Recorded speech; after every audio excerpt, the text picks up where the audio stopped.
지식이 넘쳐 홍수를 이루는 이 시대, 그리고 이 시대를 살아가는 성도님들의 다양한 질문들, 그 질문들에 대해 성경이 제시해주는 길을 찾아보는 이 시간 베델큐. 오늘 다룰 주제는 말 그대로 다양한 질문들입니다. 링크를 통해서 그동안 성도님들께서 많은 질문들을 올려주셨는데요. 오늘은 그 질문들에 대해 간단하게나마 답을 찾아보려고 합니다. 자, 오늘의 출연진을 소개드립니다. 네, 안녕하세요. 예담을 담당하고 있는 강문구 목사입니다. 네, 안녕하세요. 행정을 담당한 정순환 목사입니다. 네, 김홍식 목사입니다. 네, 그동안 베델큐를 담당해 주셨던 세 분과 이렇게 함께 자리를 하게 되어 너무 영광입니다, 목사님. 너무 한지가 까마득해서 제가 베델큐를 했는지조차도 이번 기회에 다시 생각이 나게 됐습니다. 목사님 멘트 굉장히 잘 해오시네요. 그거. 그럼요. 힘들어요. 어제 잠을 못 잤어요. 네.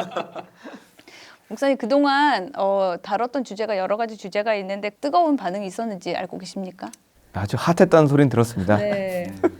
제일 조회수가 제일 많았던 주제 혹시 알고 계시나요? 뭘까요? 666 아닐까요? 딩동댕. 역시 네. 666. 조회수 체크하고 계신가 봐요. 본인께 제일 높다고 저한테 자랑했던 것 같아요. 저렇게 안 올라가더라고요. 네. 역시 많은 조회수를 기록했던 것이 코로나 백신 과연 666인가? 댓글도 가장 많이 달렸어요, 목사님. 야, 1등. 축하드립니다. 네, 조회수 1등이자 동시에 우리 악플 1등인 또. 그렇죠. 상당히 위험한 주제였어요, 사실. 근데 좀 위험한 주제였지만 이 시대에 꼭 성도님들께 필요한 메시지라고 생각이 좀 들어서 과감하게 이야기했던 것 같아요. 그래서 지금도 저는 이 메시지가 우리들에게 참 필요한 메시지였다 하는 생각은 변함없이 갖고 있습니다. 댓글에 좀 이렇게 시달리셨다. 제가 사실 댓글을 보지는 않았고요. 조회수도 보지는 않았고 제가 다 우리 간사님을 통해서만 이야기를 전해 들었어요. 제가 그걸 보면은 제가 마음이 평정이지 않을 것 같아서 제가 어느 순간 유튜브에 안 들어가게 되더라고요. 저는 그래서 댓글 좀 제발 지워달라고. 근데 다들 좋은 댓글이었다는 얘기 많이 들었습니다. 그랬겠죠. 그렇게 생각하고 있어요. 네, 다들 관심 없어요. 또 시간 지나면. 두 번째 조회수를 기록했던 것이 크리스찬의 주식 투자 어떻게 볼 것이요? 네. 그거는 사실 모든 분들이 그냥 삶에서 우리가 경험하고 관심 갖는 분야이기 때문에 더 그랬던 것 같습니다. 제일 핫한 분야잖아요. 사실은 우리 청년들도 사실 지금 주식의 완전 광풍이라고 봐도 무방합니다. 초등학생들도. 그러니까 교회가 이런 거에 대해 좀 답할 필요는 있는 것 같아요. 왜냐하면 너무 이 중요한 이슈고 되게 현실적인 문제인데도 불구하고 교회가 이것을 계속해서 외면하는 건 좀 바른 태도는 아닌 것 같고, 여기에 대해서 교회가 정말 바람직한 바른 길을 제시해 주는 건 너무 필요한 것 같은데 정말 좋은 강의였던 것 같습니다. 실생활에서 가장 우리가 민접하게 이렇게 다룰 수 있는 건데 그런 거를 또 이야기할 수 있는 기회가 돼서 좋았던 것 같습니다. 또 그런 의미에서 세 번째 조회수를 기록했던 것은 천주교회도 구원이 있는가? 우와, 3등! 1, 2, 3등. 어떻게 순서대로 이렇게 앉았나요? 일부러 이거 조작된 거 아니죠? 이게 그만큼 굉장히 민감한 주제였던 건 사실이었던 것 같습니다.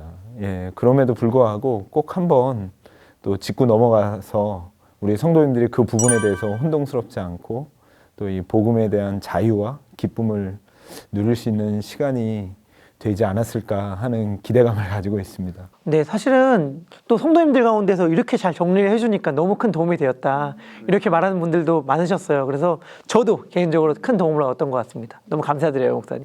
감사합니다. 저도 제자 훈련하면서 항상 듣는 질문 중에 하나 꼭 이런 게 있었거든요.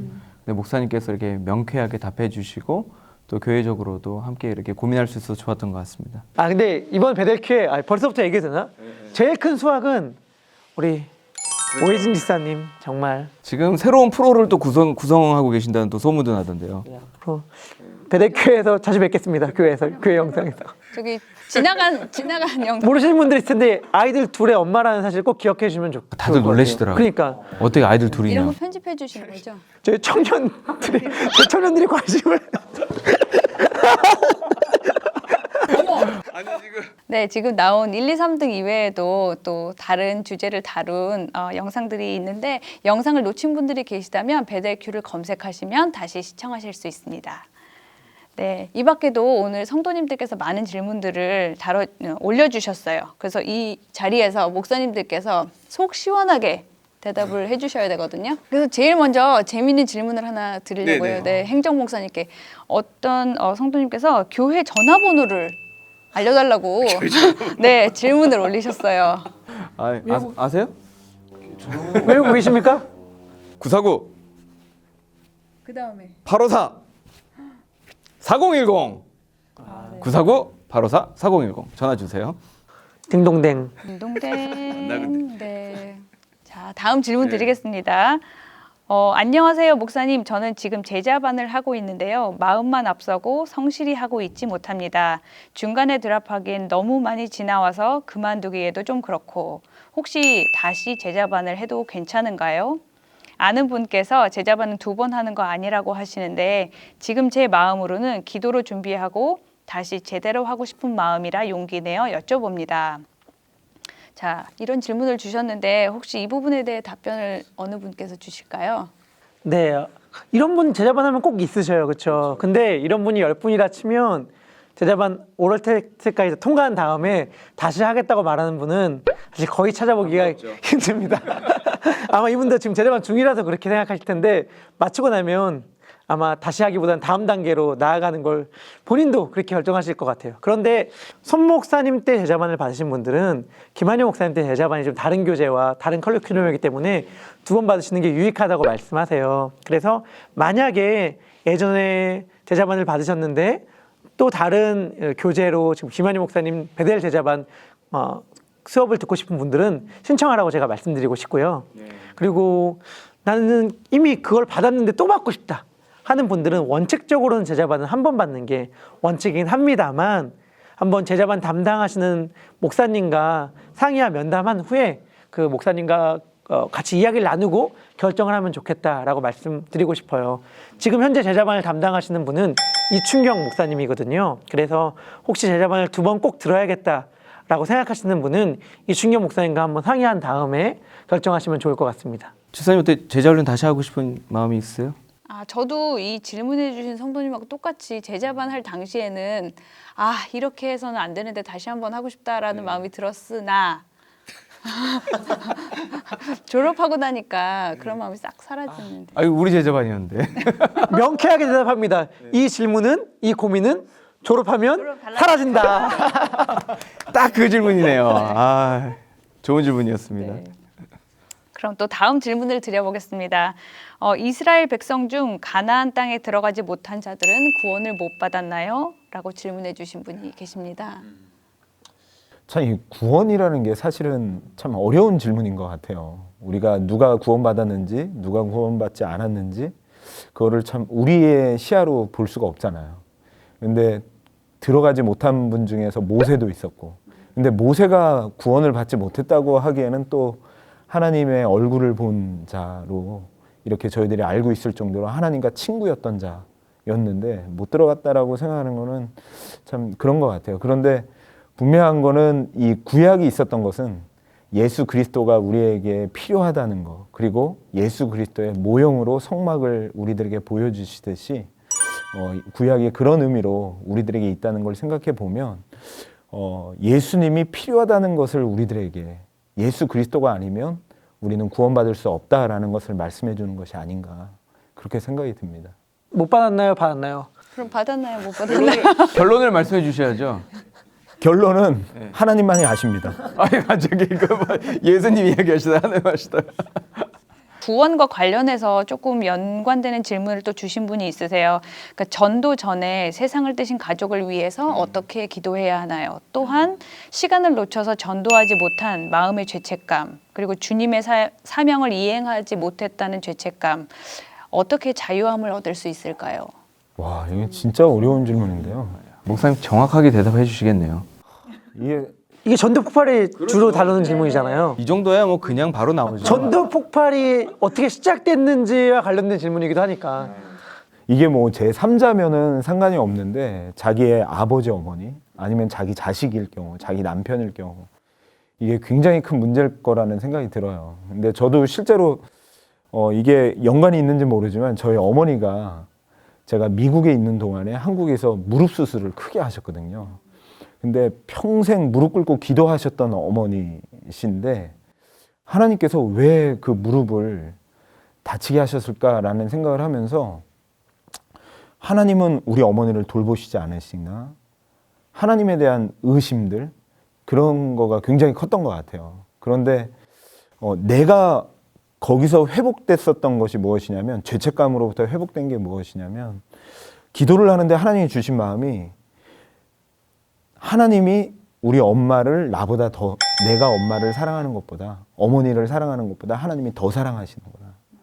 이제 그거를 좀 깨닫게 된 거였어요. 그러니까 먼저 돌아가신 어머니, 아버지 아니면 우리 자녀라 할지라도 먼저는 하나님을 신뢰해야 될 것 같아요. 하나님이 내가 엄마를 전도하고 싶었던 마음보다 하나님은 우리를 위해 죽기까지 사랑하시는 분이시다. 그래서 하나님이 나보다 더 사랑하신다는 것을 신뢰하고 또 하나님께서 가장 좋은 것을 주셨다라는 것을 신뢰하면서 조금 위안을 삼으면 그래도 그 죄책감에서 조금 더 자유함을 누릴 수 있지 않을까라는 생각이 듭니다. 그럼 내 손을 떠난 것에 대해서는 기도 안 해도 될까요? 좀 시원하게 말 좀 해주세요. 네. 할까요, 말까요? 일단은 살아있을 동안은 기도해도 괜찮다는 생각이 드는데 죽음 이후에는 우리가 기도한다고 해서 천국으로 인도할 수 있는 것이 아니기 때문에 우리가 그 문제에 대해서는 저희들이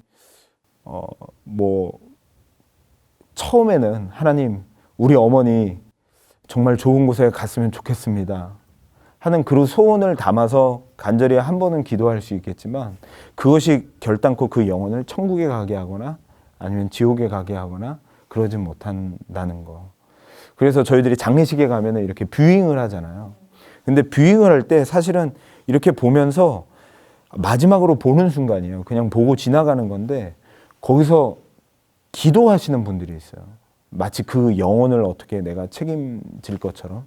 근데 그 부분은 정말 그 간절한 애타는 마음은 이해하지만 그 부분을 신학적으로 본다면 이미 그의 영혼은 하나님의 손에 맡겨져 있는데 그것을 기도한다는 것 자체는 조금 의미적으로 큰 의미는 없다라고 볼 수 있죠. 그러면 이번에는 사람이 아니라 또 다른 질문을 주셨는데 애완견을 키우고 있습니다. 아이들이 동물도 죽으면 천국 가냐고 물어보는데 어떻게 대답해줘야 될지 모르겠어요. 이번에는 사람의 영혼이 아니라 동물의 동물 전문가가 계시죠? 강문고 목사님. 저 동물 전문가입니까? 네, 맞아요. 동물과 좀 한 달에 걸러 깊은 관련을 맺고 있습니다. 펭귄. 이거 쉽지 않은 문제인 것 같아요. 저는 쉽지 않다고 말하고 싶어요. 왜냐하면 하나님께서 이 땅을 회복시키실 때 사실 로마서와 같은 말씀을 봐도 단순히 사람들만 대상으로 하지 않거든요. 피조 세계 전체의 회복과 구속에 대해 얘기하고 있고 하나님께서 만드셨잖아요. 이 땅과 아름다운 만물들과 모든 생물들을 하나님께서 만드셨고 하나님께서 만드신 모든 것이 선하다고 하시죠. 그러면 나중에 새롭게 회복될 새하늘과 새 땅에 사람들만 있을 것인가? 라고 했을 때 저는 그게 아니라고 생각해요. 하지만 그럼에도 불구하고 고민돼야 될 점은 바로 내가 키우던 그 가지가 마치 영혼이 있는 것처럼 죽었다가 천국에 들어가는 거는 다른 문제일 수 있는 거잖아요. 이 측면에 대해서는 사실은 성경에서 명확하게 얘기하진 않지만 예수 그리스도의 대속의 은혜로 구원을 받는 대상이 아닌 분명 하나 인간이 범한 죄의 영향력 아래 있기 때문에 죄가 찾아와서 사망을 가운데 들어갔지만 그것이 강아지나 짐승의 죄 때문인가 라고 말해서 그들이 대속이 필요한 존재인가 라는 질문들에 대해서는 조금은 성경에서 명확하게 말하지 않는 영역에 속한다고 생각하거든요. 그런데 저는 이 얘기는 드리고 싶어요. 어떠한 얘기를 드리고 싶냐면 왜 우리는 물론 우리가 가족처럼 키우는 우리 사랑하는 애완 우리 반려 동물이긴 하지만 어느 순간부터 사람보다 이런 동물들에 더 많이 마음을 주기 시작했을까? 사실 되게 의미심장한 질문이지만 더 심각하게 질문해야 될 질문들이 많이 있거든요. 우리가 우리 집 키우는 강아지가 천국 가요 안 가냐요 란 질문과 비교도 할 수 없이 우리가 무겁게 질문해야 될 대답은 아까 많이 고민했듯이 우리가 함께 살아가고 있는 하나님께서 우리들에게 어쩌면 영혼을 맡기셨을 수 있는 우리 옆에 친구들, 이웃들, 가족들, 직장 동료들에 대한 질문들이 먼저 있어야 되지 않을까 생각해요. 혹시 우리 자녀가 이렇게 질문한다면, 우리 사랑하는 강아지가 죽으면 천국 가나요? 라고 질문한다면 글쎄 그건 알 수 없지만 하나님은 너가 그것에 대해 질문하기보다는 옆에 있는 친구가 예수님을 아는 데서 집중하길 바라지 않을까? 라고 물을 거라고 얘기해 주셨으면 좋을 것 같아요. 이 천국을 가냐 안 가냐를 물어보는 것보다 하나님께서 나중에 이 전체 피조 세계를 회복시키신다는 게 저한테는 굉장히 이해해야 되는데 도움이 많이 돼요. 맞아요. 그리고 우리가 피조 세계가 전체로 회복될 뿐 아니라 회복의 사명 또한 우리들에게 맡기셨다는 것도 되게 고민해 볼 측면들이에요. 환경이나 우리 기후 문제들이나 자연의 여러 가지 문제들에 대한 많은 소식들을 듣잖아요. 저는 크리스천이 여기에 대한 분명한 책임감을 가지고 행동해야 한다고 생각합니다. 왜요? 이걸 하나님께서는 사명으로 우리들에게 주신 거거든요. 개들이 거울을 보면 놀랜대요. 자기가 사람인 줄 알았는데 내가 개였구나. 요즘 개 키우신 분들이 가끔 이런다며요. 우리 개 세례 받아야 되는데 어떻게 받냐고. 제가 강아지 병원의 이름을 봤더니 VIP더라고요. Very Important Person. 펫 아닐까요? 펫 아닐까요? 아, 펫이요? 베리면 패시겠다 이렇게 생각했는데 나도 그럴 것 같았는데 내가 그 병원을 모르지만 펫이 아닐까 생각합니다. 너무 소중해서. 네. 예, 중요한 펫.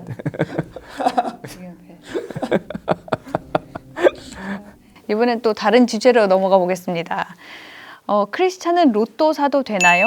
어릴 때 주일학교에서 안 된다고 들은 것 같은데요. 투자의 관점에서는 괜찮은 선택인 것 같아요. 명쾌한 답변 부탁드립니다.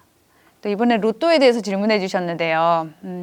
이 부분에서는 그 비트코인에 대해서도 다루셨던 정승락 목사님께서 많은 분들이 관심 가지신 게 로또예요. 사실 이걸 다룰까도 했는데 어떤 분들은 로또가 그러니까 다른 사람들에게 피해를 주는 투자가 아니다라고 이야기하시는 분들이 있어요. 즉 내가 이걸 적은 액수를 갖다 투자하는 게 남에게 해를 끼치지 않으니까 로또 괜찮다라고 말하는 목사님도 계시더라고요. 또 그런 관점에서 투자의 하나로 본다라는 걸 듣기도 했는데, 근데 우리가 이제 예전에 다룰 때 우리가 좀 깊게 생각했던 것이 무엇이냐면 부하고자 하는 욕심이 결국 우리를 멸망으로 이끈다는 우리 말씀을 우리가 계속 묵상했듯이 문제는 그거 아닐까요?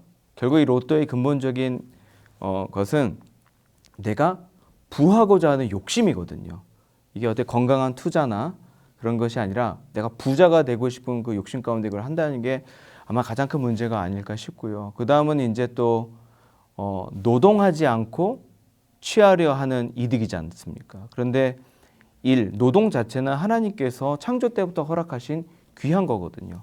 그리고 저희들이 노동하고 땀 흘림으로써 누리는 것은 하나님께서 기뻐하시는 것인데 이러한 모든 것들을 땀 흘리지 아니하고 일확천금을 누리려는 그 마음 자체가 좀 문제가 아닐까 싶고요. 마지막으로는 그때 우리가 다 다뤘던 주제이긴 한데 하나님께서 우리를 청지기로 부르셨다 그랬잖아요. 즉 모든 재물을 가지신 하나님께서 이 물질을 저희들에게 맡겨주셨고 우리는 그것을 청지기로서 선하게 사용을 해야 되는데 하나님께서 맡겨주시면서 도박하라 그러진 않으셨잖아요. 그렇죠? 청지기한테 이거 가지고 뭔가 좀 일확천금 누려봐라라는 말씀 안 하셨거든요. 그 말은 우리가 법적으로 생각해 봤을 때 하나님의 청지기적 사명을 오히려 횡령하는 그리고 남용하는 그런 사례가 아닐까 생각이 됩니다. 그래서 저는 여러 가지 많은 내용이 이거 나와요. 왜냐하면 복권 액수가 이렇게 막 몇천만 불 넘기 시작하면요. 예전에 우리 교회 교인분들도 저한테 그 말씀 하시더라고요. 목사님 기도해달라고. 왜 그렇습니까? 복권을 샀는데 이거 되면 교회 앞에 골프장 사드리겠다고. 그런 말 들으니까 아멘 나올 뻔했어요. 저도. 미국에서도 로또 수익금으로 뭐 복지 사업 같은 거 하나요? 한국은? 미국도 합니다. 이 복지가 한국과 똑같이 이 로또를 함으로써 복지 사역을 하는데 내가 홈레스를 도와주는 마음으로 로또를 사고 그게 이제 많은 로또를 사람들이 생각하시는 한 분야긴 한데 그 홈레스를 도와줄 수 있는 그 돈으로 실질적으로 도움을 줄 수도 있잖아요. 복권이 대안은 아니거든요. 근데 복권을 대안처럼 여기면서 그 속으로는 주님 우리 가난한 자를 돕습니다, 주님. 저 골프장 사드릴게요. 이거는 그 마음에 부하고자 하는 욕심이 아무래도 오버라이드 하지 않을까 그 생각이 됐습니다. 그래서 어떻게 살까요 말까요? 어떻게 해야 되나요? 근데 참 이게 참 크리스찬의 기본적인 이 마음이 참 부해지면 하나님과 참 멀어지는 건 사실인 것 같아요. 근데 예수님도 우리를 구원하시기 위해서 어찌 보면은 부한 위치에서 가난한 위치로 내려오셨고, 참 기독교의 원리가 참 그 안에 담겨져 있다는 걸 생각해 보면 자기의 몸으로 우리를 위해서 십자가를 지시고 자기의 몸으로 우리의 죄값을 대신 치르신다는 걸 생각해 보면 저희들이 로또로 남을 돕는 것보다는 우리의 몸으로 다가가는 거, 그게 예수 믿는 자들의 하나님께서 원하시는 모습이 아닐까 이런 생각이 듭니다. 그 명쾌한 답변을 달라고 하셨는데 명쾌한 답변을 달래요. 시원하게 답변달래요. 삽니까 안 삽니까? 로또 사신 분 제가 이해력이 부족한 걸로 하겠습니다. 사지 말자. 네, 이렇게 결론 저는 내리고 싶습니다. 네. 네. 그다음에 또 조금 어려운 질문을 주신 분이 계십니다. 두 교회를 섬기는 교인 신학적으로 합당한가요? 이 질문은 목사님 다 한번 해주시겠어요? 네. 합당합니까, 목사님? 목사님. 알려주세요. 자, 합당합니까? 두 교회가 투 멤버십, 듀얼 멤버십 말씀하시는 거잖아요. 두 교회 등록하고 두 교회 등록 교인으로 다니냐라는 건데, 집사님은 두 교회 등록하고 다니실 수 있겠어요? 아니, 주일 예배 시간이 겹치지 않을까요? 그러니까 저는 이게 맞느냐 틀리냐의 문제보다는 어떻게 보면 질서의 문제가 아닐까요? 그러니까 우선 간단하게 생각했을 때 학교를 등록해서 두 학교를 등록해서 같은 시간에 다닐 수는 없잖아요. 그리고 가족도 마찬가지잖아요. 우리가 이건 좀 너무 익스트림하긴 하지만 두 가정을 우리가 한꺼번에 섬길 수는 없는 거 아니겠습니까?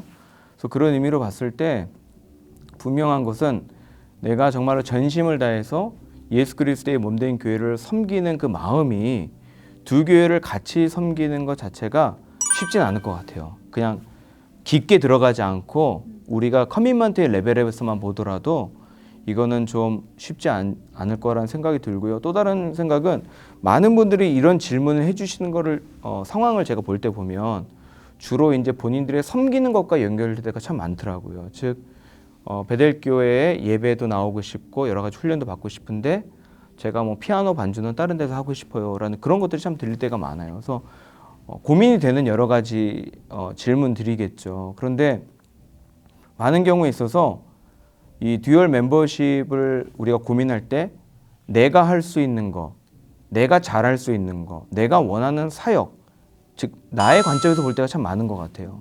그러니까 하나님이 나에게 무엇을 원하시는지, 하나님의 교회를 어떻게 섬기실지 이런 고민보다는 이제 그런 고민이 좀 많이 될 때가 좀 많은 것 같은데, 그런 의미에서 듀얼 멤버십 자체는 내가 건강하게 자라나고 그리고 하나님의 몸된 교회를 내가 정말로 열심히 정말로 최선을 다해 예배와 전도와 정말 훈련과 선교와 이 모든 복음의 사명을 감당하기 위해서는 듀얼 멤버십은 온전하지 않다라고 저는 생각이 듭니다. 물론 강제적으로 강압적으로 일괄적으로 전혀 케이스를 고려하지 않은 채 다 무조건 이렇게 해야 돼라고 말하기에는 어려운 상황들도 있는 건 사실일 거예요. 그러니까 그런 상황들을 우리가 무시하거나 함부로 말하려고 하는 게 아니라 정 목사님이 말한 것처럼 원리를 얘기한다면 하나님의 부르심을 우리가 순종했으면 좋겠다. 그러니까 우리가 다 평가하는 거잖아요.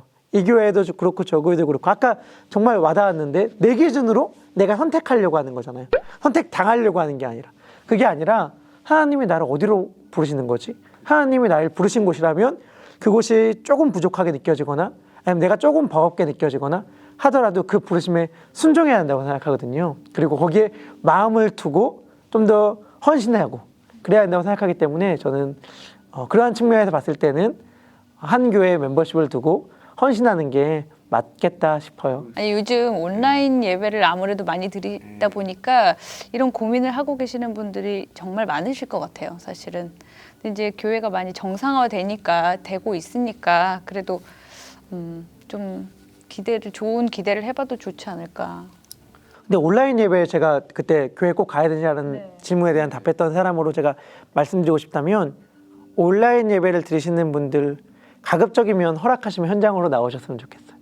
제가 그렇게 얘기했지만 온라인 예배는 예배를 너무 드리고 싶기 때문에 드리는 거라고 생각을 해요.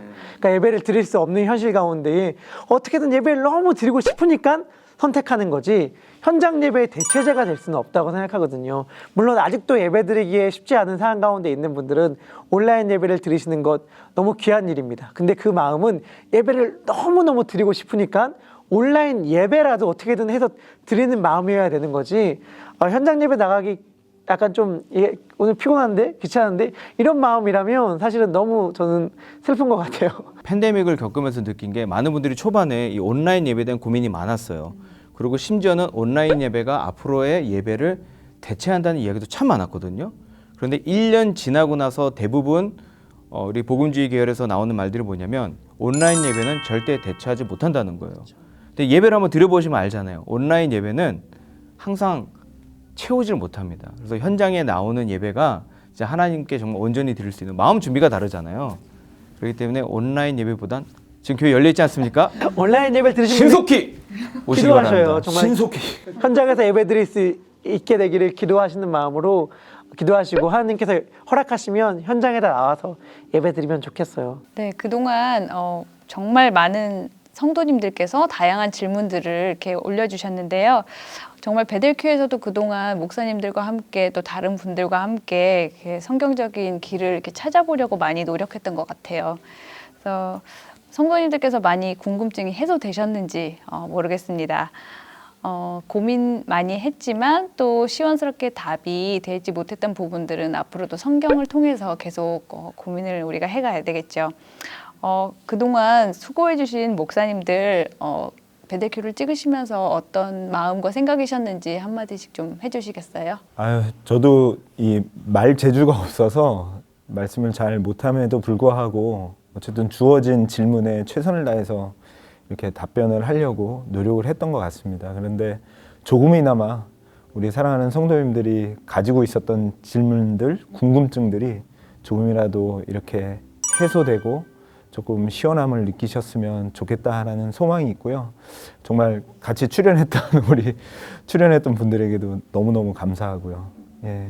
네, 저는 이번 베델교를 통해서 여러 가지 삶에서 가졌던 질문들을 함께 고민하고 또 소통하는 시간이 더 좋았던 것 같고요. 특별히 패널분들과 함께 한 주 내내 주제를 같이 가지고 고민했던 그 시간들이 참 기뻤습니다. 우리 오혜진 지사님 많이 힘드셨다 그러긴 하지만 저는 함께 고민해서 너무 좋았던 것 같아요.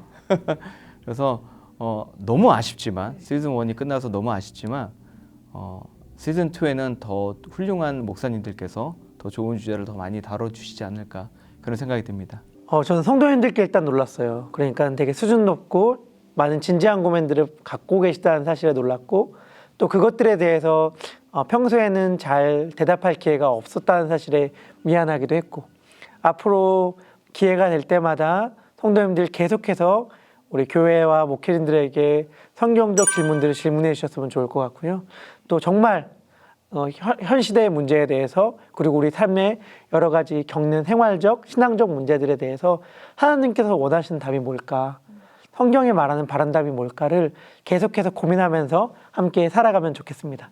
수고해 주신 모든 분들 너무 고맙고요. 특별히 또 우리 열심히 카메라 뒤에서 또 애써주신 우리 최정현 간사님, 박주환 전도사님 비롯해서 아이리스, 최철기 간사님 너무 고맙습니다. 수상소감 같아요. 갑자기. 저 자르겠죠 이거? 네, 대상. 윤여정 나와야 됩니까? 그러니까 수상소감 든 줄 알았습니다 지금. 제 마음입니다. 근데 질문이 굉장히 많았는데 오늘 시간이 없어서 못 다루는 거잖아요. 그렇죠. 너무 아쉽네요. 네, 저도 정말 너무 기억에 남을 시간이었던 것 같아요. 사실 저는 질문을 제가 하지만 스스로 저에게 그 질문들을 많이 해보지 않았던 것 같아요. 그래서 그냥 목사님의 설교만 좋은 말씀만 들어야지. 그리고 내 스스로 그것을 내 스스로에게 질문해보지 않았던 것을 조금 저는 회개하는 시간들이 있었고 앞으로도 조금 이런 질문들을 치열하게 스스로에게 해봐야겠다 좀 이런 생각을 하는 계기가 됐습니다. 그동안 베델큐를 사랑해 주시고 관심 가져주신 분들 감사합니다. 베델큐는 다음을 기약하면서 여기에서 마치도록 하겠습니다. 감사합니다. 감사합니다. 오케이, 감사합니다. 너무 감사합니다. 강문공사님 수상 소감도 또.